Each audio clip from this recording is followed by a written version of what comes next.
What's up, guys? Welcome to the quarantine room, and today we're going to be talking about the book Talking to Strangers, written by an author who I've been meaning to review for quite some time on this channel. Now, if you've read the title of this video, you'll probably realize I have sort of a love-hate relationship with this particular author. While I do think he is probably one of the best nonfiction writers in the last 2 decades, I sometimes get the feeling that he thinks that his superior writing skills will make up for some of the deficiencies that are found in his books. He'll often jump to conclusions that aren't really supported by the evidence that he presents, or he'll try to relate to things that aren't actually related to each other.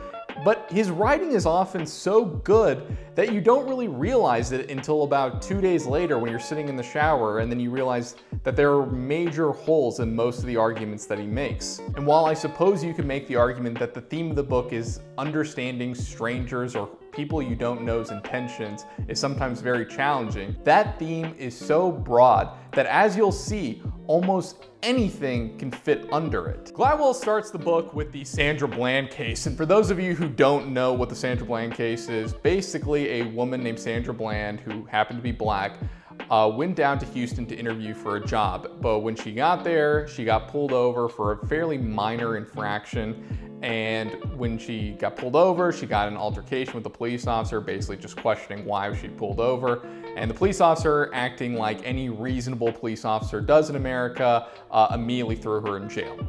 And then unfortunately, she ended up committing suicide when she was in prison. Malcolm Gladwell claims that this story basically encompasses the central theme of his book, and that by the end of the book, we'll have a better understanding of this particular incident.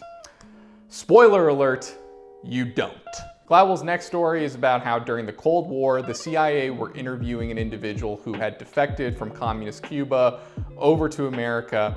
And during this interview, he revealed that most of the people that were working for the CIA for their Cuban operations were actually double agents and actually working for the Cuban government this entire time. It turned out that Cuba had done such a fantastic job infiltrating the CIA that they actually had made a movie where they were filming CIA agents going on secret operations. Then Gladwell, in what can only be reminiscent of a Monty Python transition, and now for something completely different, moves on to Neville Chamberlain, who, if you don't know, was the British Prime Minister leading up to World War II. During that time, Chamberlain met with Adolf Hitler several times and even was willing to surrender Czechoslovakia to Hitler in order to get him to sign a peace agreement. Hitler later broke that agreement, and Chamberlain sealed his fate as the biggest idiot of the 21st century. Gladwell notes that most of the people who actually met with Adolf Hitler thought much like Chamberlain, in that they thought that Hitler was actually interested in peace and he wasn't interested in an all-out war with most of Europe, whereas people who didn't meet with Hitler actually thought that he was a thug and hell-bent on taking over Europe, much like Winston Churchill, who became the next prime minister. At this point, you're probably asking yourself, what does that story have to do with the story about the Cuban spies? And you should get comfortable asking yourself this question, because this is pretty much what the rest of the book is like. The book is basically a series of unrelated stories loosely tied by this concept that understanding people's intentions are hard. But as you see from these 2 stories, almost anything can fit under it. So moving on, after Gladwell tells us about Hitler and Cuban spies, he then decides to talk about Bernie Madoff, who, if you don't know, was an investor who basically stole everyone's money and put it in a Ponzi scheme. As you might imagine, this has something to do with the idea that people can't read strangers' intentions very well, and a lot of people trusted Bernie Madoff in the same way that Neville Chamberlain trusted Hitler. Next, Gladwell decides to spice it up a little bit and talk about Jerry Sandusky and how he managed to fool a lot of people into thinking that he wasn't a guy who raped boys in the shower. And then, just to take it up another notch, he talks about Larry Nassar, who's a guy who raped female gymnasts. While both of these cases deal broadly with the idea that people are willing to give strangers the presumption of innocence, whether it's the coaches, the parents, or the students, it's really at this point that you realize that there's really no theme to this book, and Gladwell basically just wants to make a book where he talks about the most controversial things that happened in the last decade. And here's why I have an issue with that. In most of Gladwell's other books, he's at least willing to talk about themes or concepts or ideas that you probably wouldn't have heard about if you had just watched mainstream news. But in this book, he's pretty much just reiterating things that you would have already known about had you watched, CNN or Fox News or MSNBC.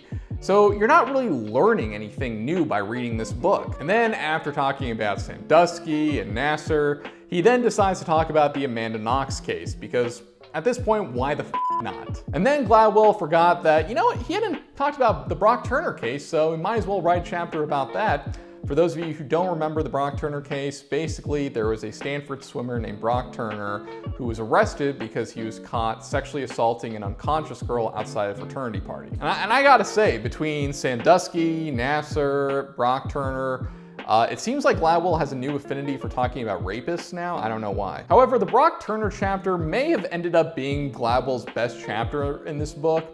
Gladwell discusses the complicated relationship that alcohol plays in sexual assault cases, because oftentimes both individuals are heavily inebriated and the lines of what is and is not consent become very blurred. For instance, let's say a girl blacks out from drinking too much, but she doesn't seem unimpaired enough not to be able to consent to sex. And so when she does have sex, she doesn't remember it the next day. Is that considered rape if at the time she did actually consent to the act? Gladwell explores the fact that there are increased rates of heavy drinking amongst women in college, and those conversations oftentimes don't take place in the same light as conversations around sexual assault. And while in no way did I think that Gladwell was saying that sexual assault on campus wasn't a big deal, I think what he was trying to bring light to was that we also need to be willing to have conversations around how excessive drinking will make you make decisions you wouldn't otherwise consent to if you were sober. And while I did find this chapter actually pretty interesting, it left me wondering, like I have pretty much after every chapter I read in this book, what the did that have to do with the other chapters? Honestly, my theory is that each of these chapters were effectively meant to be individual articles in the New Yorker, but then Gladwell realized that he could just put it all in a book and sell it and make way more money doing that. The problem was he couldn't just tell the reader that this was a series of unrelated articles, because he had already done that once in his book, What the Dog Saw.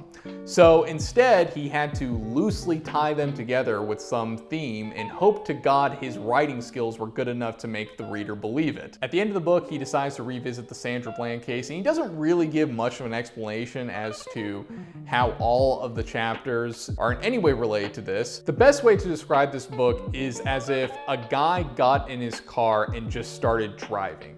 He didn't really know where he wanted to go or how to get there, but he was just hoping that by some miracle, he would end up there, wherever it might be, by the time that his gas tank ran out. Overall, I would say, in terms of the writing for this book, I'm gonna have to give it a solid 4 out of 5. Despite how confusing and oftentimes meandering this book was, I can't really argue with the fact that his writing is so good that in spite of all that, I was still fairly engaged through reading most of it. However, in terms of the book's content, I'm gonna have to give it a 2 out of 5. Not only because it didn't have a very strong central theme that tied the stories together, but also just because all of the chapters were things that you would have already heard about had you watched most mainstream media sources. There wasn't anything new that he discussed or some idea or concept that was really made you think, wow, I never heard of that before.